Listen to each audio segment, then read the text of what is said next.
Hello friends, ಇವತ್ತಿನ mini ವ್ಲಾಗ್ಗೆ ನಿಮ್ಮೆಲ್ಲರಿಗೂ welcome. ಇವತ್ತಿನ ಮಿನಿ ವ್ಲಾಗಲ್ಲಿ ತುಂಬಾ ವಿಶೇಷವಾಗಿರೋ ಒಂದು ರೆಸಿಪಿ ತೋರಿಸ್ತಾ ಇದ್ದೀನಿ.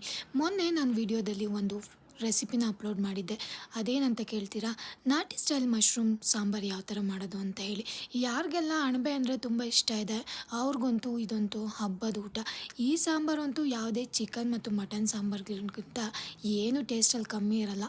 ನೀವೇನಾದರೂ ಈ ರೆಸಿಪಿನ ಒಂದ್ಸರಿ ಟ್ರೈ ಮಾಡಿಬಿಟ್ರೆ ಮನೆಗೆ ಯಾವಾಗೆಲ್ಲ ಮಶ್ರೂಮ್ ತಗೊಂಬರ್ತೀರ ಅವಾಗೆಲ್ಲದು ಇದೇ ಸಾಂಬಾರು ಮಾಡಿ ಅಂತ ಆರ್ಡ್ರ್ ಮಾಡ್ತೀರಾ. ಈ ಸಾಂಬಾರು ಯಾವ ಥರ ಮಾಡೋದು ಅಂತ ತುಂಬ ಈಸಿಯಾಗಿ ತುಂಬ ಟೇಸ್ಟಿಯಾಗಿ ನನ್ನ ವ್ಲಾಗಲ್ಲಿ ರೀಸೆಂಟಾಗಿ ಅಪ್ಲೋಡ್ ಮಾಡಿದ್ದೀನಿ. ನೀವೇನಾದರೂ ಒಂದ್ಸರಿ ಫ್ರೀ ಆಗಿದ್ದರೆ ನನ್ನ ವ್ಲಾಗ್ನ ಒಂದ್ಸರಿ ಚೆಕ್ ಮಾಡಿ ಮನೆಗೆ ಯಾವಾಗಾದರೂ ಮಶ್ರೂಮ್ ತೊಗೊಂಬಂದರೆ ಒಂದ್ಸರಿ ತಪ್ಪದೆ ಈ ಸಾಂಬಾರನ್ನ ಟ್ರೈ ಕೂಡ ಮಾಡಿ.